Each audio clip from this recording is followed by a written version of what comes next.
Welcome back to the deep dive. This time we're going to unlock some secrets about how our bodies maintain balance. We're diving deep into the world of peptide hormone receptors. Okay. Specifically, we'll be focusing on ADH and oxytocin. Fascinating hormones, right. Yeah. They seem unrelated at first glance. ADH helps us hold on to water, while oxytocin is linked to childbirth and even bonding.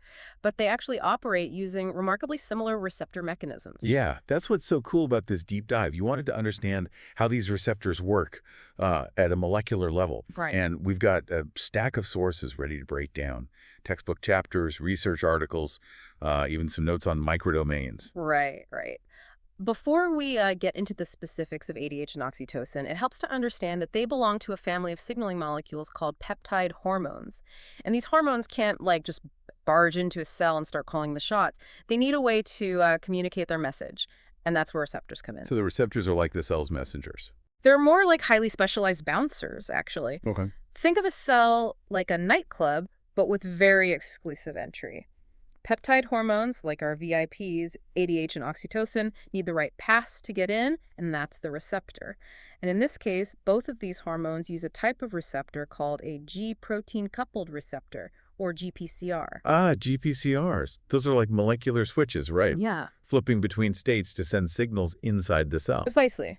When a hormone like ADH binds to its GPCR, it's like the VIP showing their pass to the bouncer. The receptor changes shape, activating a G protein inside the cell. Okay, so the G protein is like the party starter. Yeah, it sets off a chain reaction inside the club. I like that. So this sets off a cascade of events, often involving a second messenger called cyclic AMP, or CAN-MP. Okay. Imagine CAN-MP as the signal amplifier, spreading the message from the hormone throughout the cell. Okay, I'm starting to see how this all connects. We've got the hormone binding to its specific receptor, Right. activating the G protein. And then CAN-MP amplifies this signal. But how does this actually lead to things like, say, your kidneys holding onto water? Ah, that's where the real magic happens and where it gets incredibly specific. So the CAM-MP pathway can trigger all sorts of downstream effects depending on the cell type and the other players involved. Uh-huh. In the case of ADH, this cascade ultimately leads to changes in the kidney cells, making them more permeable to water. It's like the signal from ADH is telling the kidneys, hey, conserve water, we're running low. So even though both ADH and oxytocin use GPCRs and activate the CAM-MP pathway, they have very different effects on the body. Yeah. ADH is all about fluid balance, Uh-huh. while oxytocin is involved in, well, some much more exciting processes. Exactly. Think about childbirth. Oxytocin is crucial for triggering those powerful contractions of the uterus that help bring a new life into the world. And it's also involved in milk production and plays a role in social bonding and even feelings of love. It's incredible how these two hormones, with such different roles, utilize similar molecular mechanisms. But I'm curious. We've been talking about KMP as this global signal that spreads throughout the cell. One of the sources mentions something called cyclic AMP signaling microdomains. What are those? Ah, that's where things get really interesting and where our understanding of cellular communication is evolving. It turns out that CAMP signaling might not be as global as we once thought. So these microdomains are like specialized compartments within the cell. So different parts of the cell might be responding to the same KMP signal, but in completely different ways. Yeah. That sounds almost chaotic. Not chaotic, actually, but incredibly precise. Think of it this way. Instead of the entire nightclub reacting to the same beat, imagine different rooms with different DJs playing various tunes. It allows for much more nuanced control. Okay, I see. So different receptors on the same cell could trigger the same KMP cascade, but have distinct effects because they're activating KMP in different microdomains. But how does the cell keep these signals organized? That's where these amazing molecules called kinase anchoring proteins, or AKPs, come in. Okay. Think of them as the club's organizers, making sure the right people are in the right rooms at the right time. So they're directing traffic for the KMP signal. Precisely. AKPs act like scaffold proteins, gathering and anchoring specific signaling molecules within those microdomains. One of their key roles is to localize protein kinase A, or pKa, which is an enzyme activated by CAMP. So AKPs are like the VIP handlers, ensuring the right signaling molecules, like pKa, are in the right place to receive the CAMP message. A great analogy. By positioning pKa in specific regions, AKPs can fine-tune which downstream targets get activated by CAMP. It's like having designated dance floors within the nightclub, each with its own DJ playing a specific set of tunes. Wow, this is really changing my perspective on how cells communicate. It's not just a simple on-off switch. It's a highly choreographed and intricate dance of signals within these microdomains. Exactly. And understanding this complexity is crucial for unraveling how hormones like ADH and oxytocin orchestrate such diverse and essential functions within the body. This is truly fascinating. I can't wait to learn more. It's not just about ADH and oxytocin. Right.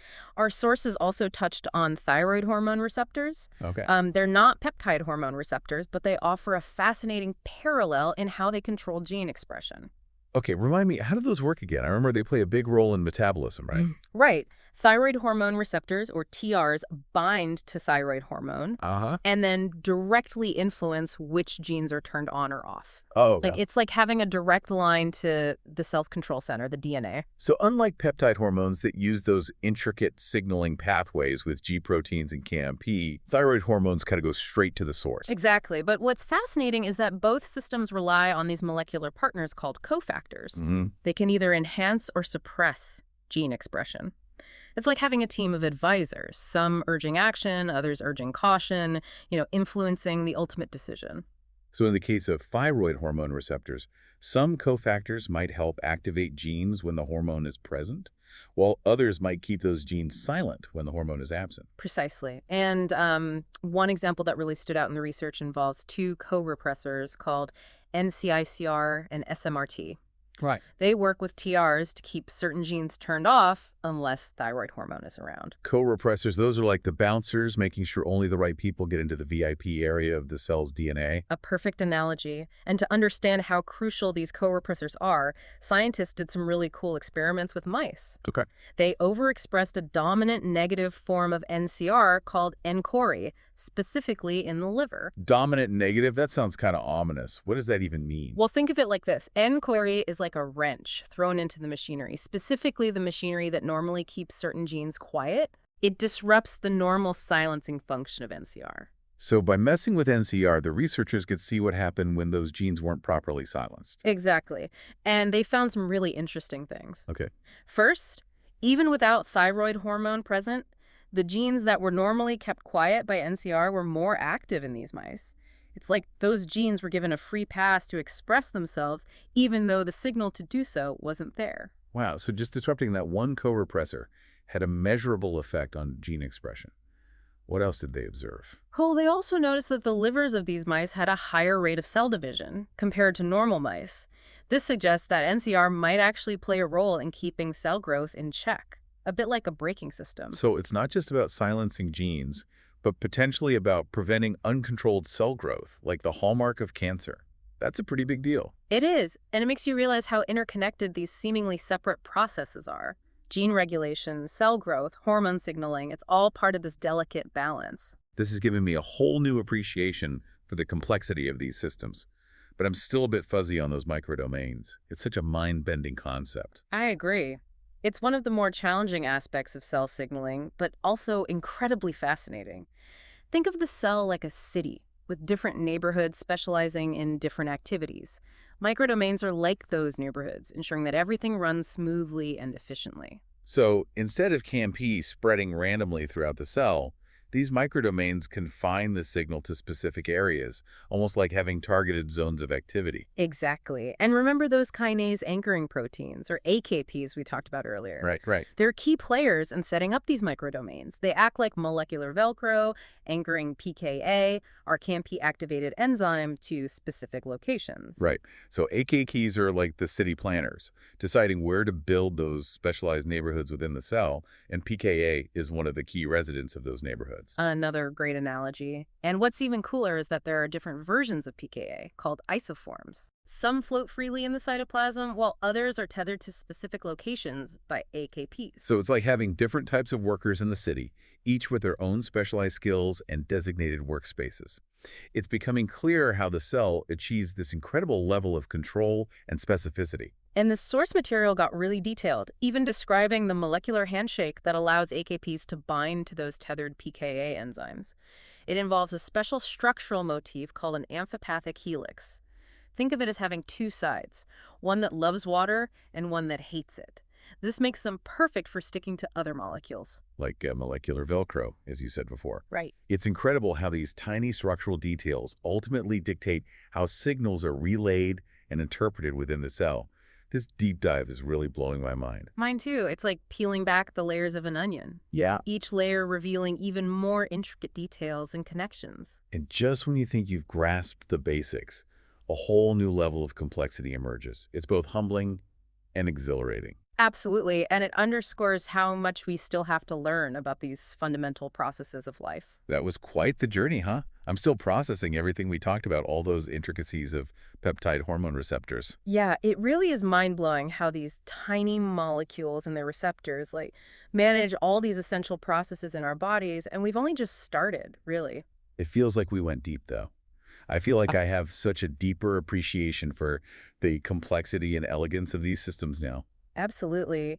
And as we wrap up our deep dive, I think it might help to go over a few key takeaways. Yeah, definitely. Lamb on me. I think the first thing that really sticks out is the specificity. Like, even though ADH and oxytocin use similar pathways, their effects are so different. It's like they're using the same words but speaking different languages based on which cells are listening. Right. ADH is all about water, oxytocin is childbirth, bonding, milk production. And that specificity is key for keeping everything in balance. It's a finely tuned system for sure. And it seems like context is super important too. Like the same molecule, CMP, can do totally different things depending on the cell and the other signals around it. Yeah, it's not just on or off. It's all connected and always adapting. And then there are those cofactors, like those NCRR and SMRT ones we talked about, that help fine-tune things. It's amazing how they can make genes more or less active, like a committee deciding what happens. And if they get messed up, you can have big problems like resistance to hormones or even cancer, which shows how important those tiny players are. It's all about balance, a delicate dance of signals and responses. Speaking of dances, we can't forget those microdomains and the AK2s, the organizers. They're the choreographers, making sure everything is in the right place at the right time. With their own little dance floors and moves, it's how the cells keep everything running smoothly and specifically. Exactly. And all of this is happening on a microscopic level, constantly, in every single cell in our bodies. Makes you realize how much is going on that we never even think about.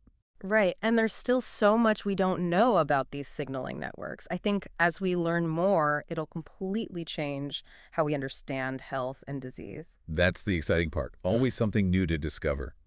Well, on that note, I think we've come to the end of our deep dive for today. But before we go, a huge thanks to you, our listeners, for joining us. We hope you've learned something new and maybe even sparked a little curiosity about what's happening inside your own cells. Until next time.